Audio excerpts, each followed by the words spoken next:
కులం అంటే పని. కమతాన్ని నమ్ముకున్నోడే కమ్మోడయ్యాడు, కాపు కాసేవాడే కాపోడయ్యాడు. కుమ్మరోడి కుండ, చాకలోడి బండ, కంసాలి సేత, సాలీల నేత.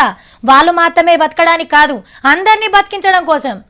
అర్రే మొన్ననే చెప్పింది కదా సావిత్రి సేమ్ డైలాగులు, మళ్ళీ ఇప్పుడు చెప్తుంది ఏంది అని పరిశాన్ అవుతుర్రా.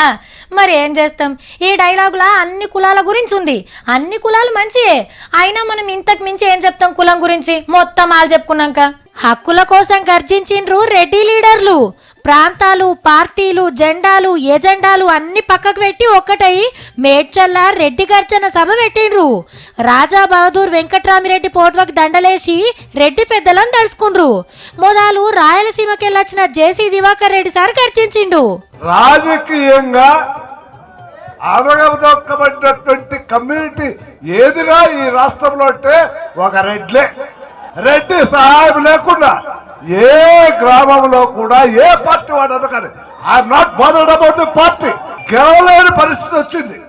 రెడ్డిని నమ్మినోడు ఎవడూ చెడిపోలే. రెడ్డి అంటే రమ్ము విడుచుకొని నడవాలి. మనం ఎవరికి భయపడకూడదు. నిజాయితీగా పనిచేసేటువంటి రక్తం, సహజమైనటువంటి గుణం ఈ రక్తంలో ఉందనేటువంటి మాట మీరు మర్చిపోతుంది. రెడ్డిలో గొప్పతనం చెప్పుకొచ్చింది కదా, కానీ పరిస్థితి ఇప్పుడు గిట్లున్నదట. మొట్టమొదటి సాంబార్లో కరేపాకు కనపడతానే ఆలస్యం కూడా పక్కన పడేస్తారు. ఇవాళ ఆ పరిస్థితి ఈ రెడ్డి కమ్యూనిటీకి వచ్చింది. ఇవాళ రిజర్వేషన్ వల్ల అందరికంటే ఎక్కువగా అడగదొక్కబడినటువంటి కులం ఏదంటే రెడ్లు. అయితే ఎక్కువసేపు ఒక్కనే మాట్లాడితే ఎట్లా అని ఒక రెడ్డి అన్న చనంగానే సీమారెడ్డి పౌరుషం ఏందో చూపెట్టిండు. నేను మాట్లాడతా.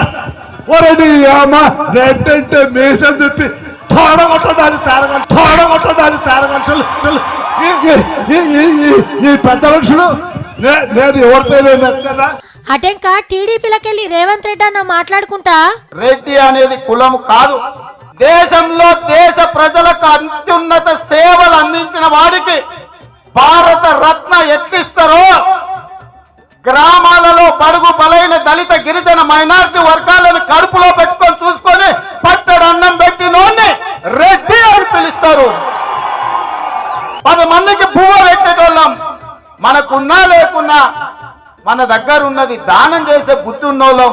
కేంద్రంలో మంత్రి పదవి ఇయ్యలే, ఏ రాష్ట్రానికి గవర్నర్ ఇయ్యలే, ఏ రాష్ట్రంలో ముఖ్యమంత్రి పదవి రాలేదంటే రాజకీయంగా మనకు ఎంత అన్యాయం జరుగుతుందో ఒక్కసారి ఆలోచన చేయండి. ఎన్కసిరి కాంగ్రెస్ ఎమ్మెల్యే డీకే అరుణారెడ్డి మేడం మాట్లాడింది. అభిమానం ఎక్కువ, రోషం ఎక్కువ. మనకి మాటకు మాట అంటాం తప్ప తల వంచం. నేనైతే అసలే వంచా, మీకు అందరికి బాగా తెలుసు. ఇక కారు గుర్తు మల్లారెడ్డి సారు ఎప్పట్లెక్కనే రెడ్డి పౌరుషం చూపించిండు. జై బోలో రెడ్డి సంఘానికి. నేను మల్లారెడ్డి, మా తాత మల్లారెడ్డి, మా నాయన మల్లారెడ్డి, నేను హ్యాట్రిక్ మల్లారెడ్డి. ఈ స్థితికి వచ్చినామంటే రెడ్డికి రెడ్డే ఈగో ప్రాబ్లం ఉంది, రెడ్డికి రెడ్డే ఈర్ష్య ఉన్నాము. మనమే ఓర్చుకోం కాబట్టి. రంగారెడ్డి జిల్లా ZP chairman Sunitha Mahender Reddy madam, నిజంగా చెప్పాలంటే రెడ్డిలో ఒకప్పుడు రాజుల్లాగా ఉండేవాళ్ళు. ఇప్పుడు గత 30-40 సంవత్సరాల నుంచి నిజంగా రెడ్డిల పరిస్థితి చాలా అధ్వానంగా ఉంది. మా రెడ్డిలల్లా కూడా పేదోళ్ళు ఉన్నారు, రిజర్వేషన్లు ఇయ్యాలి అని కోరిండ్రు వచ్చినోళ్ళు.